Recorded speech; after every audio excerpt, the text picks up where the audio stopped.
Hi everyone. Yeah, you know me, Kashif. I'm here in Bolivia, and I'm here with Project Pacer, which is a charity organization, placing free pacemakers in people who need them.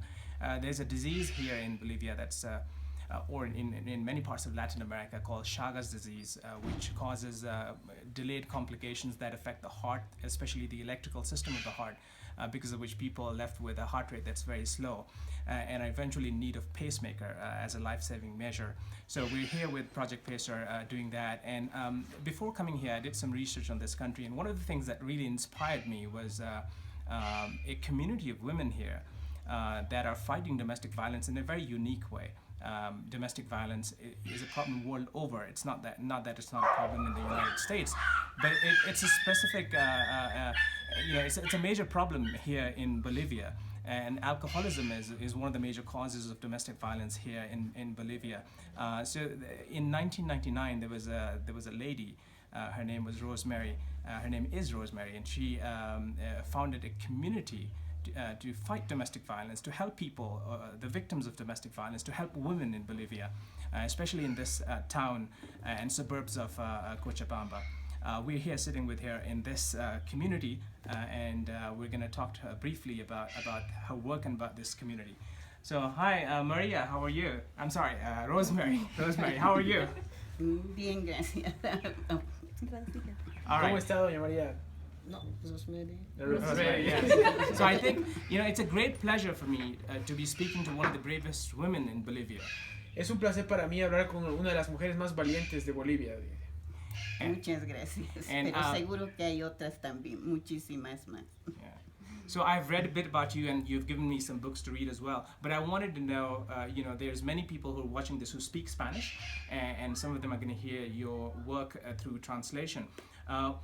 What motivated you to found this community, and how did you do all this? ¿Qué es lo que le inspiró a crear esta comunidad y cómo es que lo ha logrado hacerlo, digamos? Sobre todo fue el tema de violencia intrafamiliar, y comprendimos que la violencia familiar parte de la vivienda también, ¿no? Y sobre todo cuando uno es inquilino. Y además, en ese tiempo, antes de iniciar esto, pasamos unos cursos, talleres sobre el derecho humano a la vivienda. También yo soy activista de derechos humanos.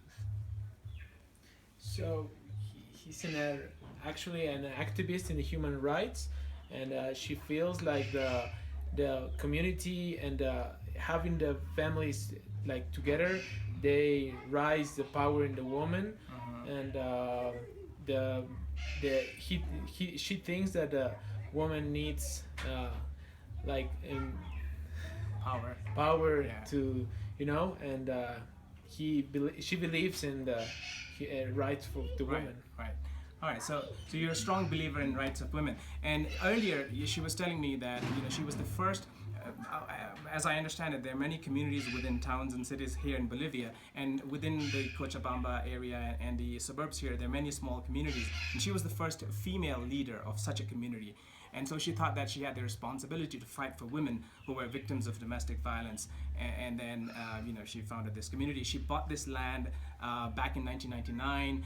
And today there are about 800 to 1,000 families that live here in this area. Is that correct? Was it 800? Yeah. Yes. Yeah, 800 families. There's 3 different areas in this community.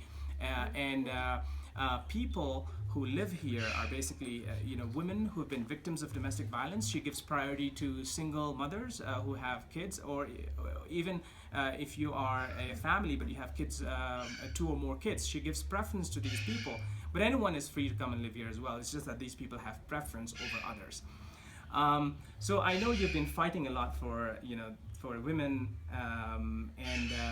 in this community is a model community where domestic violence, doesn't occur. But what if it occurs? What if you have, reports of a man abusing, their partner? What do you do? What measures do you take? Bueno, sabemos que es un modelo de comunidad esta la que usted ha logrado crear, pero ¿qué pasa si en una situación esto cambia y hay alguna familia que se sale fuera de esto y hay violencia doméstica? ¿Qué haría usted? ¿Qué hace usted? Bueno, de hecho ya ha ocurrido. Tenemos 16 años de la comunidad y lamentablemente algunas personas quieren lo individual, no quieren ser comunidad. Lamentablemente, e incluso pusieron como ejemplo que si hay divorcio, ¿por qué no podría acabarse la comunidad? Fue como un puñal clavado en el corazón porque nos hemos vuelto demasiado individualistas. Ni siquiera podemos pensar en nuestros hijos, ¿no? Porque si yo me divorcio, pues no me importa a mis hijos, ni a él ni a mí, en que quedan los niños. Y la idea, el principio y el fin de la comunidad son los niños y los jóvenes. So that situation happens really often here, but usually all the people there's some people that thinks that the divorce is a reason that can separate families, and they don't think that that is possible. They think that the hope for the community, for all the country, is to have good young people unite with all the family. I see. So it's to respect the family unit. Yes. As such. Okay. All right. So in here, I understand alcohol is not permitted. Is that correct? So, entonces aquí, como tengo entendido, el alcohol no está permitido, ¿verdad? No, de ninguna manera. No, it's not at all.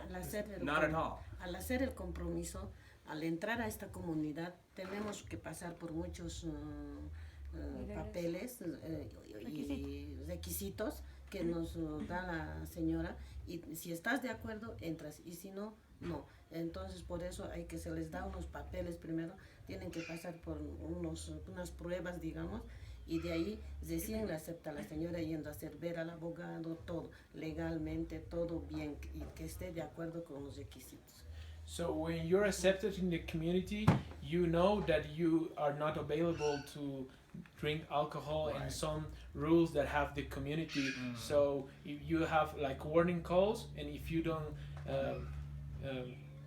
Obey the rules. obey the rules, you can be Expelled. invited to be expelled of the community. Right. So Nancy is the president of this community. I mean, Rose Mary is the founder, but Nancy acts as the president of the community. She's been very gracious and hosted us here today. And she was telling me earlier that if you drink here, or if you're engaged in if you're involved in drugs, you're automatically expelled from this community. And if you're engaged, or if you're involved in any act of domestic violence, you're only given 3 chances. And at the 3rd chance of any reports against you for domestic violence, you're expelled from this community. So basically, this is more a habitat, or a place that provides protection to people who are victims of domestic violence, who've been expelled, women who've been expelled from their homes by their husbands in the suburbs of Cochabamba. So with that, I just wanted to introduce this community and the brave women who are leading this community. I wanted to meet them myself. I wanted to introduce them to you guys. I will be writing about this community in more detail when I get back to the United States, and I'll be leaving links to their webpage as well, which they have recently developed, where you can also get in touch with them and see if you can help them in any way, because there's a lot of things they can do here. For example, part of this community doesn't have water supply, and so they have to buy water from vendors. And there's a lot of other issues that they're facing currently. In the process of developing this place and making it better.